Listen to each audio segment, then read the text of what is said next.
પહેલગામ હુમલાને લઈને સુરતના લોકોમાં રોષ જોવા મળી રહ્યો છે। આતંકવાદી હુમલામાં 26 લોકોના મોત થયા હતા તો હુમલો કરનાર સામે તાત્કાલિક કાર્યવાહી કરવાની લોકો માંગ કરી રહ્યા છે।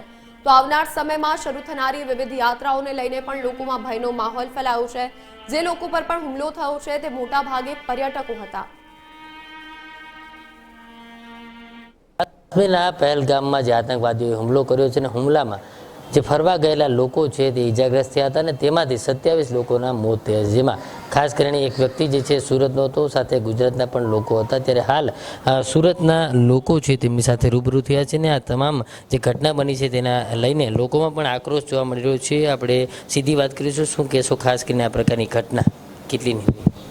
આ પ્રકારની ઘટના ખૂબ દયનીય અને વખોડી કાઢવા જેવી છે, કેમ કે આપણા સુરતના અથવા ગુજરાતના કોઈ પણ વ્યક્તિ પોતાના જીવનને એવું ગરમીના સમયમાં જે સમય વિતાવવા જતાં ત્યાં હોય છે અને જ્યારે આવી ઘટનાઓ બનતી હોય છે ત્યારે ખૂબ દુઃખની અને એવી લાગણી અનુભવાતી હોય કે જ્યારે આપણે આજુબાજુ રહેતા અથવા ગુજરાતી ભાઈઓ અથવા ભારતના કોઈ નાગરિકનું ત્યાં મૃત્યુ થાય છે અને એ પણ આતંકવાદમાં આતંકીઓ દ્વારા આજે ગોળીબાર કરવામાં આવ્યો તો એ ખૂબ ખરાબ અને દયનીય ઘટના છે અને સરકારશ્રીને વિનંતી કરીશું કે આ બાબતે ખૂબ વિચારણા કરે અને વળતો જવાબ આપે। આપ જણાવો, શું કહેશો ખાસ કરીને ઘટના બની છે, કેટલો રોષ?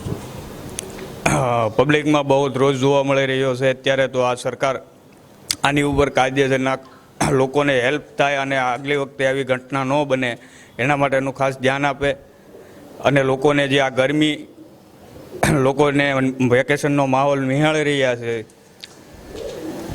લોકો ફરવા જતા હોય છે જ્યારે આ પ્રકારની ઘટના બની છે, તો 370 હટ્યા બાદ લોકો સ્વતંત્ર રીતે કાશ્મીરમાં ફરતા હતા, ત્યારે આ પ્રકારની ઘટના બની છે, લોકોમાં ડર ફેલાયો।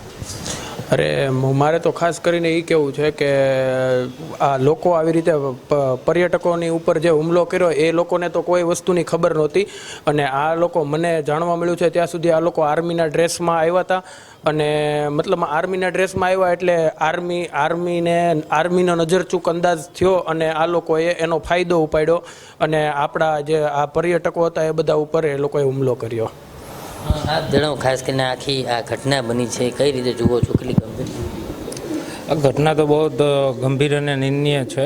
હમણાં હાલમાં જ તે હવે જે યાત્રાઓ ચાલુ થવાની છે તો મને કંઈક ને કંઈક એવું લાગે છે કે એ લોકો સ્પેશિયલી એ ટાર્ગેટ કરે છે।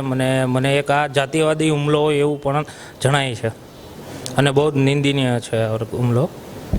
તમામ લોકો જે છે તેમાં સ્પષ્ટપણે રોષ જોવા મળી રહ્યો છે, કારણ કે જે ઘટના બની છે તેમાં 27 લોકોના મોત થયા છે।